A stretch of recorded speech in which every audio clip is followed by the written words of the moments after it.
खरं तर GST विभाग आहे आणि म्हणजे तुम्ही सगळेजण कर आकारणारी माणसं आहात. तुमच्या समोर शिवजयंतीच्या निमित्तानं आपण मला बोलायला बोलवलंय. मी या अनुषंगानं जेव्हा गाडीत येताना विचार करत होतो की काय बाबा कर प्रणाली आणि या संदर्भानं शिवाजी महाराजांचं नेमकं काय धोरण होतं. काल परवा मी एक मेसेज वाचला की भारतामध्ये साधारणतः 6 कोटी लोक हे रिटर्नची फाईल भरतात, त्यातले 3 कोटी लोक प्रत्यक्ष कर भरतात आणि 100 कोटी लोक प्रतिक्रिया देत असतात की सवलत का वाढवली नाही कराची या संदर्भात. म्हणजे ज्या वेळेस देण्याचा विचार येतो त्यावेळेस आपण फार काही घ्यायचं असेल ना कुणाकडनं तर आपण सेल्फ मोटिवेट असतो घेण्याच्या बाबतीमध्ये. आपल्या कर्तव्याच्या बाबतीमध्ये तेवढे मोटिवेट नसतो जितके आपण अधिकाऱ्यांच्या बाबतीमध्ये आहोत. पण शिवाजी महाराजांकडे जर एकंदरीत पाहिलं तर त्यांची कर प्रणाली आणि या अनुषंगानं जर आपण विचार केला तर आपल्या लक्षात येईल की शिवाजी राजे त्या काळात काय विचार करतात. म्हणजे काय हा अफाट माणूस महाराष्ट्रामध्ये जन्माला आला. आपण ज्यावेळेस मी गेली आता 19 तारखेपासून तर 25 तारखेपर्यंत जी टॉकीजवरती शिवचरित्र सांगतोय रोज 2 तास. मी मागचे 3 दिवस तर शहाजीराजे आणि जिजाऊसाहेब यांच्या अनुषंगानं थोडंसं बोलत होतो. मी हे सगळं वाचताना मला असं क्षणोक्षणी वाटायचं की अरे आपण जे शिकतो पुस्तकांमध्ये, मी मॅनेजमेंटचा स्टुडंट आहे, मी जे शिकलो मग तुमचं ह्युमन रिसोर्स मधलं ग्रीव्हन्स हँडलिंग असेल, तुमचं परफॉर्मन्स अप्रायझल असेल, तुमची रिक्रुटमेंट प्रोसेस असेल, तुमचं सॉर्ट अनालिसिस असेल, हे सगळे कन्सेप्ट आपल्याला शिवचरित्रामध्ये पाहायला मिळतात. मग हे मगाशी मी शिंदे सरांची ज्यावेळेस चर्चा करत होतो मी त्यावेळेसही बोललो की शिवचरित्र ढाल तलवारींच्या पलीकडे जाऊन आपण थोडंसं सांगायला हवं. शिवाजी राजांचं प्रशासन काय, त्यांची न्याय व्यवस्था काय, या संदर्भानं थोडंसं येणाऱ्या तरुणांसोबत बोलता येईल का. आणि आपला विभाग म्हणजे शिवाजी महाराजांनी सुरतेची लूट केली ती काय फक्त सुरत लुटावी या उद्देशानं केली नाही, तर सुरतेमधल्या व्यापाऱ्यांना कळायला हवं की इथं जर तुम्हाला व्यापार करायचा असेल तर हे राज्य तुम्हाला स्वीकारावं लागेल. आमची जे काही नियम आहेत, आम्ही स्वराज्याच्या संदर्भानं जो विचार करतोय ती विचार प्रणाली तुम्हाला स्वीकारावी लागेल. हा थेट विचार किंवा हा थेट दम सुरतेतल्या व्यापाऱ्यांना भरायचा होता म्हणून शिवाजीराजांनी सुरतेवरती लूट केली. म्हणजे स्वराज्य उभं करत असताना शिवाजीराजे आर्थिकदृष्ट्या राज्य सक्षम असलं पाहिजे याच्याकडे काय अनुषंगानं बघतात, त्याच्यासाठी काय कर लागतात, काय कशा पद्धत. म्हणजे एकीकडं शेतकऱ्यांना कर लादू नका दुष्काळाची परिस्थिती असेल इतके हळवे छत्रपती शिवाजी महाराज होतात आणि दुसरीकडं कोकण किनारपट्टीवरती पोर्तुगीज जहाजं आणतात आणि स्वतः कर लादायला सुरुवात करतात. तर शिवाजीराजे पोर्तुगीजांना सांगतात की तुम्ही कर लादणारे कोण, या किनारपट्ट्या आमच्या, हा भाग आमचा, इथला व्यापार आमचा आणि कर लादणारे तुम्ही. पोर्तुगीजांना दम भरून शिवाजीराजे स्वतःची कर प्रणाली निर्माण करतात. काय वेगळ्या पद्धतीने शिवाजीराजे विचार करत होते. मग हे राज्य, हे राष्ट्र जर सधन व्हावं असं वाटत असेल, तर समृद्ध व्हावं असं वाटत असेल तर आम्ही काहीतरी देणं लागतो. या राष्ट्राला आमचं काहीतरी देणं आहे. मगाशी आपण एक खूप सुंदर वाक्य बोललात की देण्याचा वाटा आमचाही असावा, हा विचार आमच्या मनात कुठं आढळत नाही. आणि ते अगदी खरं आहे. तुम्ही तर रोज त्या क्षेत्रामध्ये काम करतायत, कोण GST चुकवतंय, कोण काय करतंय, हजारो प्रकरणं तुमच्याकडे येत असतील. देण्याच्या बाबतीत आम्ही स्वयं प्रेरित नाही होत आणि ती प्रेरणा येणाऱ्या पिढीसमोर आम्हाला ठेवता येईल का, मला वाटतं या अनुषंगाने विचार करावा. म्हणजे आपण देण्याच्या बाबतीत किती मागे आहोत याचं एक साधं उदाहरण सांगतो. एक 3 साधू होते आणि रस्त्यानं जाताना त्यांना एक सोन्याचा हंडा सापडला होता. आणि हा सोन्याचा हंडा सापडल्यानंतर त्यांच्या मनात विचार आला की अरे हे जे सगळं सापडलंय हे भगवंताच्या कृपेने सापडलंय, हे काय फक्त आपलं एकट्याचं नाहीये, हे यातलं काहीतरी आपण इतरांना दिलं पाहिजे. मग त्यातला एक जरा भाविक होता, तो म्हटला देवाच्याच कृपेने सापडलंय तर मग यातला थोडा भाग आपण देवाला देऊ. बरं किती द्यायचं, काय द्यायचं, आता जसे नियम आहेत तसे त्या काळी नव्हते. म्हटले मग यातलं नेमकं द्यायचं किती देवाला. ते एक जण म्हटलं एक काम करू, आपण एक असं छोटं वर्तुळ आखायचं छोटं, आपल्याला जे सोनं सापडलंय ते असं वरती फेकायचं म्हणले आणि ह्या छोट्या वर्तुळामध्ये जेवढं पडल तेवढं म्हणले देवाचं आणि बाहेर पडल तेवढं म्हणले आपलं. दुसरा म्हणला काय स्वार्थी माणूस आहे तू, हे असलं छोटं बितं असलं वर्तुळ नाही म्हणला, अख्ख्या गावाला वर्तुळ आखायचं म्हटलं. म्हणलं काय मोठ्या मनाचा माणूस आहे. म्हणलं लक्षात घ्या, मोठं वर्तुळ आखायचं, सोनं वर फेकायचं, वर्तुळात पडल तेवढं आपलं आणि वर्तुळाच्या बाहेर पडल तेवढं देवाला द्यायचं म्हटलं. तिसरा म्हटला तुम्ही दोघं म्हणले काय स्वार्थी माणसं आहेत, हे असलं वर्तुळ बिरतुळ नाही आखायचं म्हटलं, द्यायचंच आहे ना, मोठ्या मनानं द्यायचं. सोनं वर फेकायचं म्हणले, देव कुठं असतो? वर. जेवढं वर राहील तेवढं देवाचं, आणि जेवढं खाली पडेल तेवढं आपलं. म्हणजे देण्याच्या बाबतीमध्ये आम्ही इतके मागे आहोत की आम्हाला आमच्या कर्तव्यांची जाणीव आहे, पण देशासाठी आम्ही काहीतरी द्यावं, आमचाही काहीतरी वाटा असावा, ही भावना मात्र आमच्या मनात नाही. पण शिवाजी महाराज मात्र, त्यांचं जर सगळं प्रशासन, ती प्रशासकीय व्यवस्था तुम्ही पाहिली तर शिवाजी राजे देतानाही त्यांचा हात सरळ आहे, आणि घेताना सुद्धा मोजून मापून तोलून सगळं नियोजन आपल्याला शिवाजी राजांचं पाहायला मिळतं. इकडं ठाणे, पनवेल या भागामध्ये जी मिठागरं होती, या मिठागरांमध्ये तयार होणारं मीठ हे स्थानिक मिठागरांना प्रोत्साहन मिळावं याच्यासाठी शिवाजीराजे काय क्लुप्त्या लढवतात. एक काळ असा होता की पोर्तुगीजांच्या आधिपत्याखाली असणाऱ्या मिठागरांमधून आपले व्यापारी मीठ मागत होते. मग शिवाजीराजांनी त्या मिठावरती एवढा कर लादायला सुरुवात केली की जेणेकरून स्थानिक मिठागरातली जी उत्पादक आहेत, जे उत्पादन करणारे आहेत, त्यांना योग्य व्यवसाय मिळावा. शिवाजी महाराज सुरतेची लूट करून आल्यानंतर तिथल्या व्यापाऱ्यांना सांगतात तुम्ही पुण्यात या. पुण्यात घेऊन आले तिथून कितीतरी व्यापाऱ्यांना, आणि सांगितलं तुम्ही इथं बाजारपेठ वसवा. उद्योग, व्यापार, व्यवसाय वाढला पाहिजे, व्यवसायाच्या दृष्टीनं बाजारपेठेला चालना मिळाली पाहिजे, या दृष्टीनं शिवाजी महाराजांनी पावलं उचललेली आपल्याला पाहायला मिळतात. मग शिवाजी महाराजांची ही व्यावसायिक दृष्टी आपण येणाऱ्या पिढीला सांगणार आहोत का? की बाबांनो, राजांना त्या काळात कळालं होतं की व्यवसाय समृद्ध असला पाहिजे, बाजारपेठा मजबूत असल्या पाहिजेत. आजही आम्हाला का कळत नाही की आमची बाजारपेठ मजबूत असावी? आजही आम्हाला का कळत नाही की ज्याची बाजारपेठ मजबूत ती राष्ट्र समृद्ध आहेत? आज भारताची 130 कोटी लोकसंख्या आणि सगळं जग भारताकडे व्यापाराच्या, व्यवसायाच्या, बाजारपेठीच्या दृष्टिकोनातनं बघताय. सहजासहजी भारताला कुणी डिवचायचा प्रयत्न करत नाही. जगातली सगळ्यात मोठी बाजारपेठ आहे भारत. मग आपल्या बाजारपेठा मजबूत असाव्यात या दृष्टीनं शिवाजीराजे त्या काळात विचार करतात. आम्ही आजही तो का करू शकलो नाही? नवनवीन तंत्रज्ञान आम्ही का स्वीकारू शकलो नाही? शिवाजीराजांचं सगळ्यात म्हणजे वेगळे पण मला काय जाणवतं माहितीये का? राजे नाविन्य स्वीकारतात, आणि दुर्दैवानं भारतातल्या सगळ्या इथून मागच्या इतिहासात जर आपण डोकावलं तर आपल्या लक्षात येतं की नाविन्य स्वीकारत होतो आम्ही, पण नाविन्य शोधायवरती मात्र आम्ही भर दिलेला नाहीये. म्हणजे पहा, भारतातला राजा होता पोरस. पोरसवरती ज्यावेळेस अलेक्झांडर चालून आला, झेलम नदी आहे, पोरसच्या स्वप्नातही नव्हतं की रात्रीतून अलेक्झांडर झेलम ओलांडून इकडे पलीकडे येऊ शकेल. आणि तो आला, आणि आल्यानंतर जे युद्ध झालं, आपले आतापर्यंतचे राजे हत्तीवरती बसून लढत होते. आमची पहिली फळी हत्तींची असायची. शत्रूच्या सैन्याची फळी जर मोडायची असेल तर हत्तींनी टक्कर द्यायची. अरे, हत्ती हा युद्धाच्या कामात फार चपळ नाहीये. घोडा त्या मानानं प्रचंड चपळ आहे. हत्तीला वळायचं म्हणलं तर 10 मिनिटं विचार करावा लागतोय. वळता वळता त्याच्याच पायाखाली आपलंच 2-5 सैन्य येत आहे. बरं, हत्तीवरती बसलेला माणूस पटकन टप्प्यात येतो, लगेच त्याला वेधता येऊ शकतं. पण आम्ही नाविन्य स्वीकारू शकलो नाही. अलेक्झांडर लढायला येतानाच घोड्यांवर बसून आला, प्रचंड चपळाईनं आमच्यावरती आक्रमण केलं, पोरसला हरावं लागलं. मग आमच्या राजा महाराजांना कळालं इथून पुढे जर जिंकायचं असेल ना तर फक्त हत्ती नाहीत, आमच्याकडे घोडे असायला हवेत. आम्ही घोड्यांवर बसून लढायला लागलो, हातात तलवारी घेऊन लढायला लागलो, तलवारींना धारी लावत बसलो. आमच्यावर मोघल चालून आले, येतानाच बंदुका घेऊन आले. मग आम्हाला कळालं की आता बंदुका स्वीकाराव्या लागतील. मग आम्ही बंदुका स्वीकारल्या, त्या चालवायला शिकलो. आमच्यावर ब्रिटिश चालून आले, येतानाच तोफा घेऊन आले. मग आम्हाला कळालं की आता आम्हाला तोफा पण स्वीकाराव्या लागतील. आम्ही नाविन्य स्वीकारलं, पण नाविन्य शोधणं याच्यावरती मात्र भर देऊ शकलो नाही. का आम्हाला कळालं नाही की अरे काहीतरी इनोव्हेटिव्ह करावं? का आम्ही काहीतरी वेगळे पण करू शकलो नाही? बरं, भारतातली समृद्धता मी तुम्हाला सांगायला नको. हडप्पा, मोहेंजोदडो जी उत्खननं झाली त्याच्यात आपण ज्या गोष्टी आढळल्या त्यातून भारताच्या संस्कृतीची संपन्नता आपल्याला पाहायला मिळते. आपण प्रगत होतो नाही असं नाही, पण या प्रगतीमध्ये ज्या वेळेस माणूस हा समृद्ध असतो ना त्यावेळेस तो फारसा नाविन्याचा विचार करत नाही. आणि मग या समृद्ध परंपरेमध्ये आम्ही नाविन्य शोधायला कुठंतरी कमी पडलो, आणि याचे परिणाम गेले कित्येक वर्ष आम्हाला भोगावे लागले.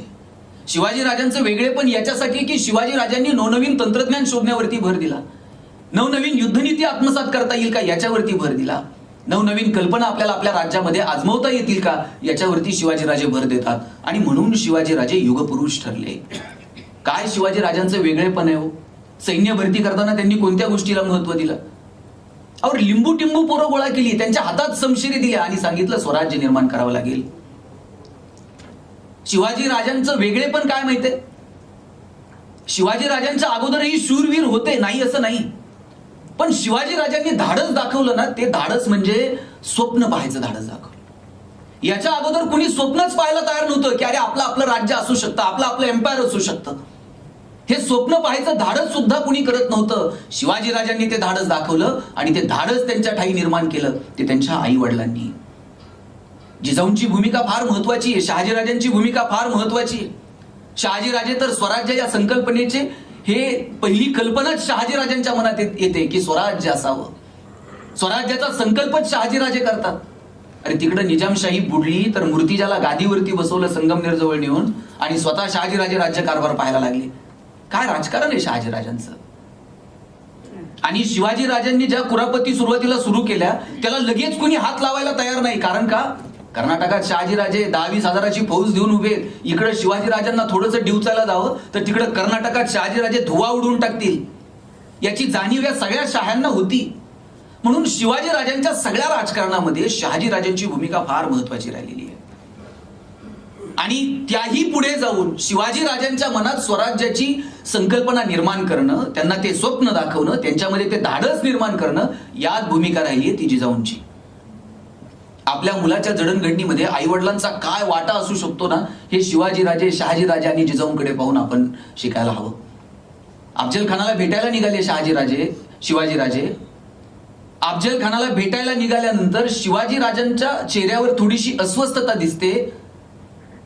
जिजाऊ सांगतात, शिवाजीराजे अस्वस्थ होऊ नका, तुमचं जर काही बरं वाईट झालं ना तर मी संभाजीला गादीवरती बसवेल आणि स्वतः राज्यकारभार पाहिजे. काय म्हणायचं त्या आईच्या काळ झाला.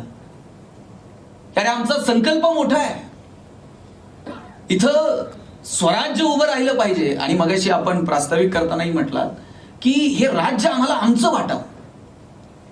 शिवाजीराजांच्या राज्याचं वैशिष्ट्यच असं आहे की शहाजीराजांना राजा म्हणून मिरवायचं नव्हतं, जिजाऊंना मी राजाची आई म्हणून मिरवायचं नव्हतं, किंवा शिवाजीराजांनाही स्वतः छत्रपती म्हणून फक्त मिरवायचं नव्हतं.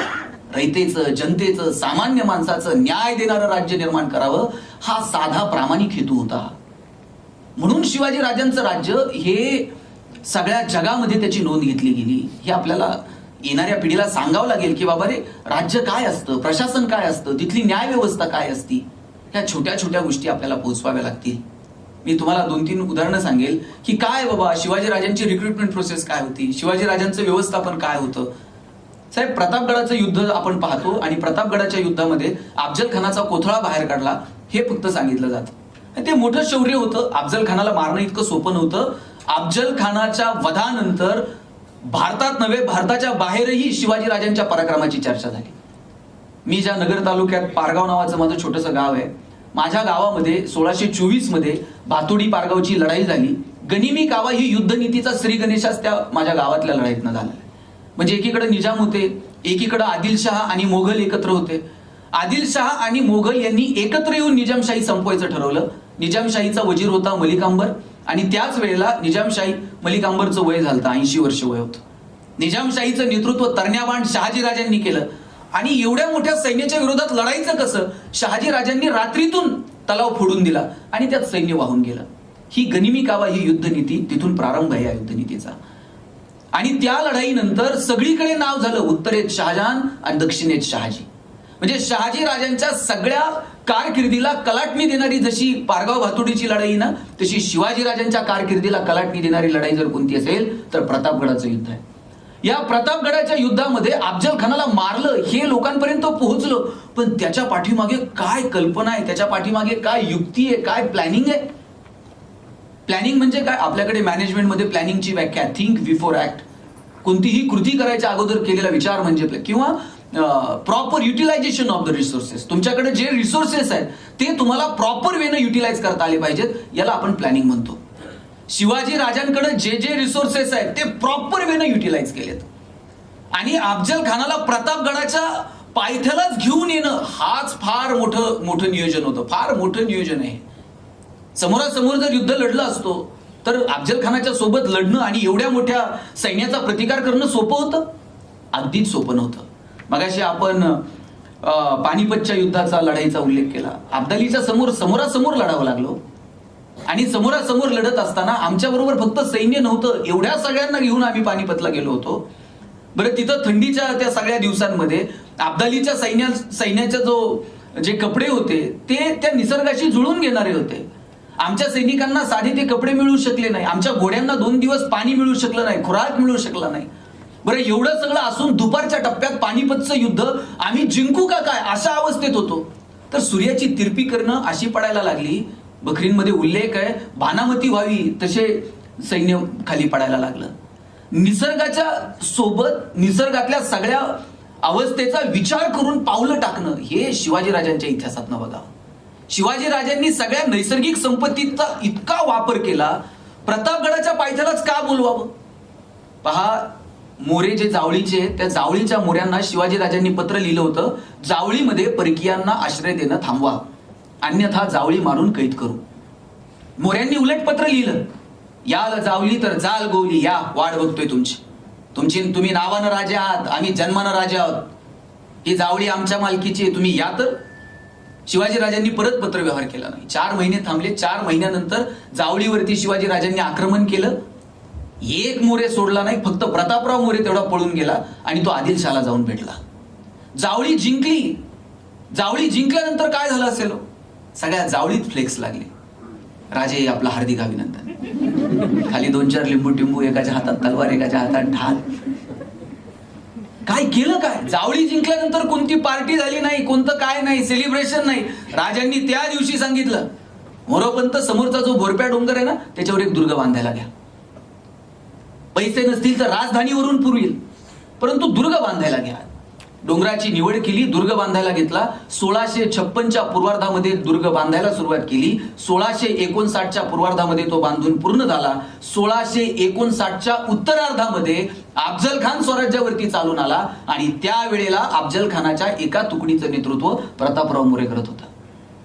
शिवाजीराजांना ठाऊक होतं, हे प्रतापराव मोरे आदिलशहाला जाऊन भेटला, हे काय गप्प बसणार नाही, कधीतरी जावळीवरती चाल करून येईल. आणि जावळी आपल्याला जेवढी माहित नाही ना, तेवढी 1000 पटीनं मोऱ्यांना माहित आहे. त्यांच्या पिढ्या जावळीत गेल्यात. अशा वेळेला आपला गनिमी आवाज चालणार नाही. अशा वेळेला जर लढायचं असेल तर असा एखादा दुर्ग असला पाहिजे जो फक्त आपल्याला माहित आहे आणि मोऱ्यांना माहित नाही. मोऱ्यांसाठी अनोळखी आणि आपल्यासाठी पूर्णपणे परिचित असा एखादा दुर्ग असावा, म्हणून प्रतापगड बांधला. आणि त्याच प्रतापगडाच्या पायथ्याला अफजल खानाला बोलून घेतलं. अरे काय ते बोलून घेताना सुद्धा आपण म्हणतो की अजिबात कुणाच्या समोर झुकायचं नाही, 2 शब्द मागे यायचं नाही, आरेला कार्य करायचं. अरे असं नसतं युद्ध.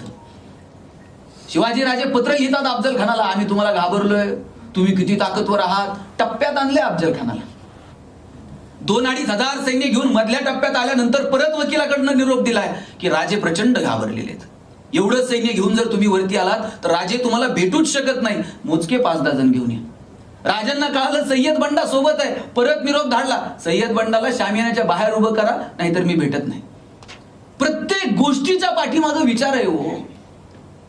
शिवाजी महाराजांचं राजकारण समजून घेणं, मला वाटतं हल्लीच्या आपण सगळ्यांनी, प्रशासनात काम करणाऱ्या प्रत्येकानं, राजकारणात काम करणाऱ्यांनी, कोणत्याही क्षेत्रात तुम्ही असा, शिवाजी महाराजांचा इतिहास आणि त्यांची प्रशासकीय भूमिका आपण समजून घेतली पाहिजे. प्रतापगड बांधण्यापाठीमागं एवढी मोठी दूरदृष्टी होती शिवाजीराजांची. शिवाजीराजे या सगळ्या अनुषंगाने विचार करतात आणि म्हणून राजे यशस्वी झाले.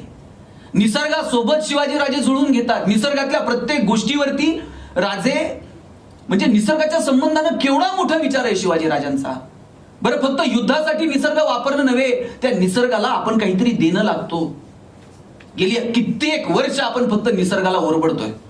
पण शिवाजीराजे सांगतात, झाडं लावा. इथं खेड शिवापूरला बाग उभी करायची होती, आमराई उभी करायची होती, तर राजे पत्र लिहितात, आमराई करा, पण अगोदर पाण्याची सोय करा, लावलेली झाडं टिकली पाहिजेत. फक्त फोटो सेशन करून पेपरला फोटो देण्यापुरती राजांनी झाडं लावली नाहीत, ती टिकली पाहिजे, ती वाढवली पाहिजेत. त्याच्यासाठी पाण्याची सोय करा, हे निर्णय शिवाजीराजे घेतात हो. जहाज बांधणीसाठी जे लाकूड लागत होतं, त्यांनी सैनिकांना पत्र लिहिलेली आहेत, त्यांच्या अधिकाऱ्यांना पत्र लिहिलेली आहेत. कोणतं लाकूड तोडायचं हे सुद्धा राजपत्रात सांगतात. आंब्याची झाडं, फणसाची झाडं तोडू नका, वेगळी झाडं वापरा. शेतकऱ्याची जर झाडं तुम्ही तोडणार असाल तर त्यांची परवानगी घ्या, त्यांना त्यांचा मोबदला द्या. काय म्हणावं या राजाला. शेतकऱ्यांना पत्र लिहिलीत, रात्री झोपताना दिवा विझून झोपा. तेलाच्या वासानं एखादा उंदीर पळत येईल, ती त्या दातामध्ये वाद घेऊन पळत सुटेल, पाहता पाहता एखादी गवताची काडी पेट घेईल, पाहता पाहता अख्खी गंज पेट घेईल. निसर्गाच्या संदर्भानं, शेतकऱ्यांच्या संदर्भानं हा विचार आहे शिवाजी राजांचा. शेतकऱ्याच्या भाजीच्या देठाला जरी हात लावला तर मुसक्या बांधून दरबारात हजर करा, असा फरमान शिवाजी राजे काढतात. मला वाटतं शिवाजी राजांची ही धोरणं आम्ही समजून घ्यायला हवीत. काय शिवाजी राजांचं प्रशासन, म्हणजे तुम्हाला मी रिक्रुटमेंट प्रोसेस सांगतो की शिवाजी राजांनी अशी पेपरला जाहिरात दिली का, अमुक अमुक जागा भरायच्या, अमुक अमुक संवर्गातल्या एवढ्या एवढ्या जागा भराय. कोणती जात, धर्म, पंथ या सगळ्याच्या पलीकडे जाऊन ज्याच्या ज्याच्या जे जे चांगलंय ते ते शोधलं आणि ती जबाबदारी त्याला देऊ केली. शिवाजी राजा आणि त्यांचे सगळे सवंगडी, तुमचं जसं सर्व्हिस झाल्यानंतर तुमचं ट्रेनिंग असतं किंवा इन सर्व्हिस पण अनेक ट्रेनिंग प्रोग्रामला तुम्ही जाता, नवनवीन गोष्टी शिकण्याचा प्रयत्न करता. शिवाजी राजे आपल्या सैन्यासाठी ट्रेनिंग प्रोग्राम अरेंज करायचे, त्यांच्या मित्रांसाठी ट्रेनिंग प्रोग्राम अरेंज करायचे. आणि असा ट्रेनिंग प्रोग्राम त्यांचा जंगलामध्ये चालायचा. फक्त हे कुणाला कळू नये म्हणून जंगलाच्या बाहेर 2 पोरांना उभं करायचं आणि त्या पोरांना सांगायचं, कुणी अनोळखी माणूस जर येताना दिसला तर प्राण्याचा नाही तर पक्षाचा आवाज काढा. आणि मग प्राण्याचा पक्षाचा आवाज आला का शस्त्र लपून ठेवायची आणि विट्टी दांडू खेळायला सुरुवात करायची. मग जंगलाच्या बाहेर 2 पोरांना उभं केलं, तिकडून बहिर्जी नाईक येतात. बहिर्जी नाईकाला येताना बघितलं आणि बाहेर उभं केलेल्या पोरांनी मोराचा आवाज काढायला सुरुवात केली. मोराचा आवाज आल्याबरोबर सगळ्यांनी शस्त्र लपून ठेवली आणि विट्टी दांडू खेळायला सुरुवात केली. बहिर्जी नाईक आत आले, राजांना मुजरा केला आणि म्हटले, राज, स्वराज्यात काही काम मिळेल का? राजांनी विचारलं नाही कुणाची चिठ्ठी आहे का, कुणाची शिफारस आहे का. राजे म्हटले, तुमच्यात काय चांगलंय ते सांगा, ती जबाबदारी मी तुम्हाला देईल. बहिर्जी नाईक म्हटले, राज, तुम्ही शोधा आमच्यात काय चांगलंय, ती जबाबदारी आम्हाला द्या. राजे म्हणले, 2 दिवसानं या, तुमच्यात काय चांगलंय ते शोधू आणि ती जबाबदारी देऊ. बहिर्जी नाईक जंगलातनं बाहेर जायला निघाले, 2-4 पावलं पुढे गेले. 4 पावलं पुढे गेल्यानंतर परत राजांकडे वळून पाहिलं, राजांना मुजरा केला आणि म्हटले, राज, जंगलाच्या बाहेर तुम्ही जी 2 पोरं उभी केल्या ती त्यासनी सांगा, या दिसात मोर वरडत नसतात म्हणून. आणि बहिर्जी नाईकाचं एवढं वाक्य राजांनी ऐकलं आणि बहिर्जी नाईकाला साहेब गुप्तहेर खात्याचा प्रमुख केला. स्वराज्यामध्ये बहिर्जी नाईकाची भूमिका खरं तर तुमच्या माझ्यासमोर येत नाही. आग्र्यातून सुटका असो नाहीतर सुरतेची लूट असो, कोणताही प्रसंग बहिर्जी नाईकांची भूमिका फार महत्वाची राहिलेली आहे. मला काय म्हणायचंय की कोणामध्ये काय चांगलंय, म्हणजे आज तुम्ही प्रशासनात सुद्धा अधिकारी म्हणून काम करताना आपल्या कोणत्या कलिगमध्ये काय चांगलंय त्याला ती जबाबदारी देता येईल का? तुम्ही इंडस्ट्रीमध्ये काम करताय की तुमच्या कोणत्या सबऑर्डिनेट मध्ये काय काम आहेत, त्याच्यात काय क्वालिटीज आहेत. आपण मॅनेजमेंटमध्ये सॉर्ट अनालिसिस म्हणतो, S for strength, W for weakness, O for opportunity. कुणामध्ये काय स्ट्रेंथ आहेत, विकनेस आहेत त्या ओळखाव्या, त्याला ती जबाबदारी द्यावी. शिवाजी राजांनी हे केलं, ओळखलं की आमच्या कोणत्या मावळ्यात काय चांगलंय आणि ती जबाबदारी दिली. राजांना मुळात स्वतः राजा म्हणून मिरवायचं नव्हतं. अरे हे राज्य आपलंय, त्याच्यासाठी आपण संकल्प केलाय, त्याच्यासाठी आपण शपथ घेतलीये. अरे लहान सहान पोरांनी शपथ घेतली हो स्वराज्य निर्माण करून. आणि काय शिवाजी राजांना माहित नव्हतं, पकडल्या गेल्यानंतर थेट मृत्यूच आहे. समजा शिवाजी राजे जर हाताला लागले असते, पकडले गेले असते तर काय म्हटले असते राजे, बरं ठीक आहे पकडलं ना, चांगला वकील देऊ, हायकोर्टात सुप्रीम कोर्टात लढू, बघू काय होतंय ते. अरे पकडल्यावरती थेट मृत्यूच आहे, पण तरी सुद्धा केवढं धाडस की नाही, लढू भिडू, करू आपण आपलं राज्य निर्माण. आणि या सगळ्या सवंगड्यांनी जी शपथ घेतली ना, ती शपथ त्या लोकांनी पाळली. त्या संकल्पाच्या प्रती ही लोक जागृत राहिली आणि म्हणून स्वराज्य निर्माण होऊ शकलं. आपणही शपथ घेतो पण किती पाळतो. शपथ शाळेत तर आपण रोज प्रतिज्ञा घ्यायचो, भारत माझा देश आहे, सारे भारतीय माझे बांधव, रोज प्रतिज्ञा होती की नाही शाळेत. प्रतिज्ञा काय रोज घ्यायची गोष्ट आहे का? एकदाच घ्यायची असते ना, आयुष्यभर पाळायची असते. पण शाळेत रोज प्रतिज्ञा, ते गुरुजीला माहित असते हे रात्रीतनं इसरतंय, उद्या परत देऊ म्हणते. बरं त्या प्रतिज्ञेकडे कुणाचंच लक्ष नसत्या, हे त्याच्या खांद्यावर हात ठेवतोय, ते त्याच्या खांद्यावर हात ठेवतोय, कधी प्रतिज्ञा संपल याच्याकडेच लक्ष. हल्ली तर शब्दांकडे अजिबात गांभीर्यानं पाहिलं जात नाही, कधी घेतल्या जातात, सकाळ दुपार संध्याकाळ पहाटे. त्या घेताना म्हणजे आपण जी शपथ घेतोय, जी प्रतिज्ञा करतोय, जो संकल्प करतोय त्याच्या प्रती आम्ही निष्ठावान आहोत का? आपण सुद्धा अनेक संकल्प केले असतील आयुष्यात, पण किती दर 31 डिसेंबरला रात्री झोपताना संकल्प करते नाही ह्या वर्षी हे करायचंच म्हणते. माझा एक मित्र म्हटला, दरवर्षी मी संकल्प करतो. म्हटलं मागच्या वर्षी काय केलं होता? म्हटलं मी ठरवलं होतं 85 किलो वजन आहे ना 80 किलो पर्यंत आणायचं. म्हटलं मग यावर्षी नवीन संकल्प. म्हटलं काय? आता ठरवलंय 100चं 90 पर्यंत राहिलं पाहिजे. हे संकल्प फक्त डायरीत लिहिण्यापुरते, फेसबुकवरती पोस्ट टाकण्यापुरते आणि स्वतःला वाटेल तिथपर्यंतच त्याचा आनंद आहे. पण त्या संकल्पांच्या प्रती आम्ही जागृत आहोत का? अरे लोक मरायला तयार होती त्या प्रतिज्ञेसाठी, शक्तीसाठी.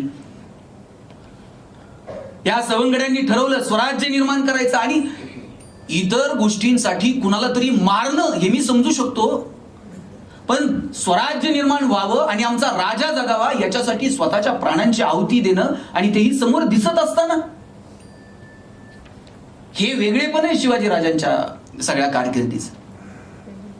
पन्हाळ्यावरून निसटायचं होतं. पन्हाळ्यावरून निघाल्यानंतर राजे विशाळगडावरती निघाले आणि राजांना विशाळगडावरती जायला थोडासा वेळ मिळावा म्हणून शिवा काशी नावी समाजातला पोरगा परकीयांच्या गोटात जातो शिवाजी बनून. त्यालाही माहित होतं आपण ओळखले जाऊ आणि ओळखल्यानंतर थेट मृत्यूच आहे, पण आमच्या राजाला थोडा तरी वेळ मिळेल इथून निसटायला. परकीयांच्या गोटात गेला, पकडला गेला, सपासप वार झाले आणि मरताना शिवा काशीत म्हणतो, अरे जगताना शिवा नावी म्हणून जगलो, पण मरताना मात्र शिवाजी महाराज बनून मरतोय. काय म्हणायचं? बाजी प्रभूला ठाऊक नव्हतं आपण मरणार आहोत. राजे तुम्ही गडावर पोहोचायला हवेत. एक शरीरावरती अशी जागा उरली नाही की जिथे जखम नाही. पण अरे जोपर्यंत राजे विशाळगडावरती पोहोचत नाहीत तोपर्यंत आम्हाला मरायचा सुद्धा अधिकार नाही. खिंडीत असा वाघासारखा बाजी प्रभू उभा राहिला आणि ज्या वेळेस कानावरती आवाज आला तोफांचा त्यावेळेस म्हटले आता सुखानं मरतो. राजे सुखरूप पोहोचले. आमचा राजा जगला पाहिजे, आमचं राज्य टिकलं पाहिजे, ही भावना शिवाजी राजे या सगळ्या मावळ्यांमध्ये निर्माण करू शकले. तुम्ही काय राजांची विद्वत्ता, काय राजांची बुद्धिमत्ता, काय राजांचं भावनिक आव्हान, तुम्ही कोणत्याही पैलूचा विचार करा. एवढं सोपं आहे का हो? आज आमच्या घरातली 4 माणसं आमची थोडी पुढे प्रगती व्हायला लागली, ती म्हणते हिले पुढे चाललंय का? बरं ठीक आहे बघतो. आणि शिवाजी राजे जगले पाहिजेत, आम्ही मरतो, राजा जगला पाहिजे, ही भावना का निर्माण होते? याचं कारण आहे शुद्ध हेतू. शिवाजी राजांचा स्वराज्याकडे पाहण्याचा हेतू इतका शुद्ध आणि प्रामाणिक होता की सामान्य माणसाला माणूस म्हणून जगता आलं पाहिजे. राजांना जर मिरवायचं असतं तर जहागिरी थोडीशी वाटून घेतली असती, वाढून घेतली असती, एखाद्या शाही सोबत जुळून घेतलं असतं, मोगलांसोबत जुळून घेतलं असतं, आदिलशाही निजामशाही सोबत जुळून घेतलं असतं, आईश आरामात जगू शकले असते शिवाजी राजे. पण स्वराज्यातल्या सामान्य, या सगळ्या सामान्य लोकांची दुःख शिवाजी राजे बघतात आणि ठरवतात की नाही, याला पर्याय ना या सगळ्या सुलतानांच्या शाह्या उलथून टाकल्या पाहिजेत. अरे आम्हाला इथं जहागिरी द्या, तिथं जहागिरी द्या, आमचे शूरवीर सगळे योद्धे, पण जहागिरी आणि वतनांमध्ये अडकून टाकलं, झुलवत ठेवलं आयुष्यभर कित्येक घराण्यांना. आता हे चालणार नाही, या सुलतानशाही उलथून टाकू. वयाच्या 14व्या वर्षी शिवाजी राजांनी या 4 यवनी पातशाहीला सुरुंग लावला आणि त्याचं कारण त्यांनी पाहिली होती दुःख.